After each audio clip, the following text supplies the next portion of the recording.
Salam und guten Abend.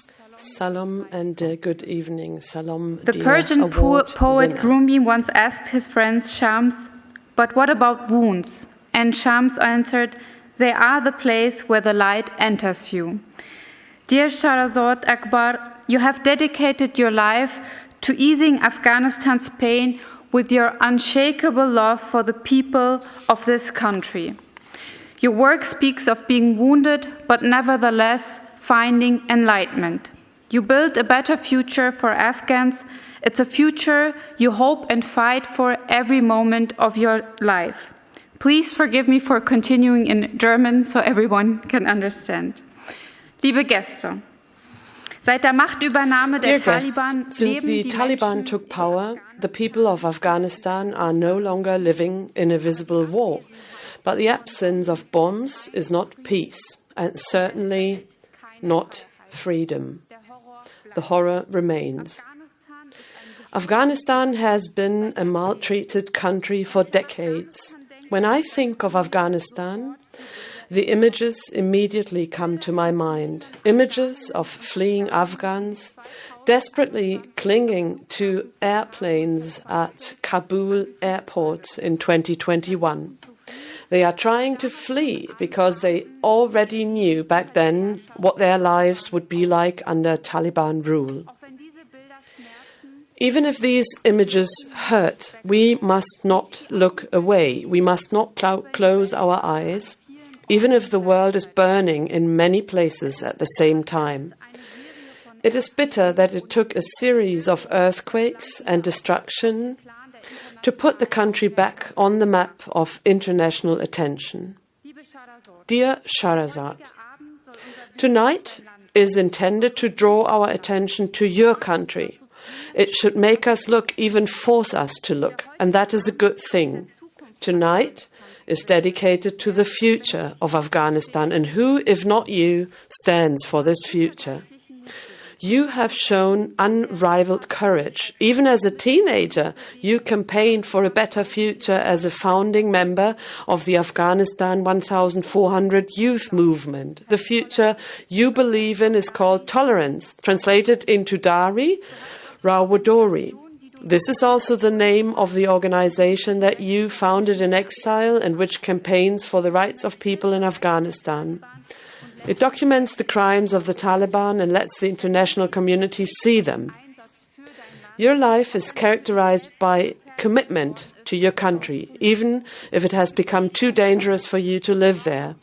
It is characterized by a commitment to women and a united Afghanistan across all borders.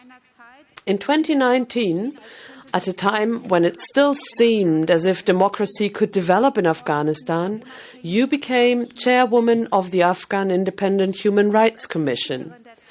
As a critic of the Taliban, the Afghan government and the international community alike, you have fought for the protection of human rights.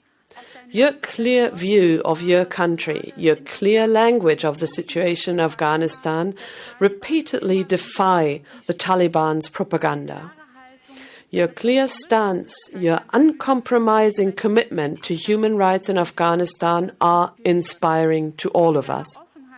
With your openness, you stand for the hope of a better tomorrow, not under the sign of struggle, but under the sign of freedom for everyone. Despite all the setbacks, adversities, and disappointments, you never gave up on your goal, but pursued it with courage and perseverance. Your path is characterized by the wounds of the country, but also by the light that emanates from it, through people like you. Ladies and gentlemen, we must not give up on Afghanistan. We must not leave people to their fate. Otherwise, all hope is lost.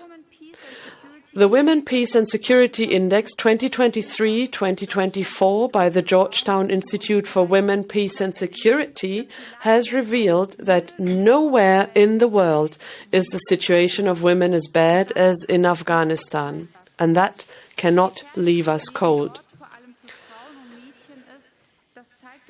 A few days ago, the arrest of human rights activist Parisa Asoda by the Taliban once again showed us just how dangerous life is there, especially for women and girls. According to UNHCR figures, around 5.7 million Afghans worldwide are currently refugees and living in the diaspora. This diaspora is also your great hope, because it will take the strong Afghans of the diaspora to bring about change. The humanitarian situation and the seemingly hopeless situation, every new piece of bad news from home breaks the hearts of Afghans in Germany too, time and time again. Unfortunately, the situation of many former local forces and allies of Germany is still uncertain. They are still waiting in Afghanistan and Pakistan to be granted admission to Germany. And that worries me greatly, and I'm working in the German federal government to change this. In view of the difficult domestic political situation in Afghanistan and Pakistan, the current 700 pledges of admission under the Federal Reception Program for Afghanistan are a small reason for hope. We have around 400 Afghans living here in Germany. They should be able to participate in our society on an equal footing, free from racist discrimination and prejudice.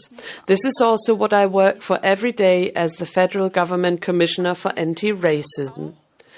Racism has many faces.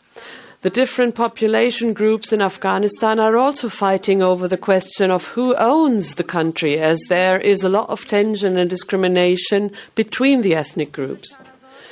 Dear Shaharzad, you have long campaigned for national reconciliation, for a better future of all Afghans, regardless of their ethnicity or belief, and this should guide all of us.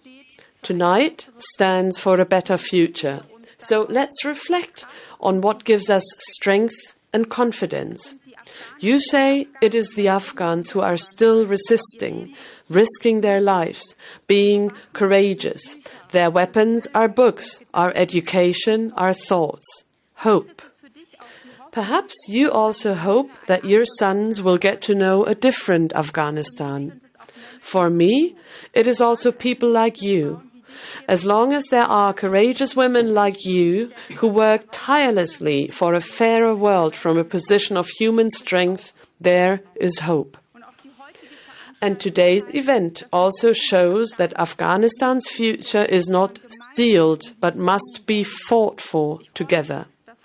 I am delighted that your mom and brother are here today as well. You grew up in a very political family. Your father, Ismail, and that also unites us, was not only a left-wing politician, an activist, he was also a writer. He also awakened a love for literature in you. Reading a book to your daughter, that is also a way of fighting against the Taliban. That is also a way of showing wounds and light. Your brother, who lives in Germany, told you that he tries to translate what he's saying every day so that the Germans can understand him. He told you that he finds it difficult to time and again explain his country. And you yourself say, when I talk about Afghanistan, I make it difficult for people to become my friends because the subject is too tough. Rest assured, Shaharzad, you have friends, you have allies all over the world. Take this award, the Friedrich-Ebert Foundation's Human Rights Award, as an expression of that. Thank you, dear Shaharzad, for focusing our attention on your country, for forcing us to look, for showing the Afghans the light. Tashakkur, thank you very much.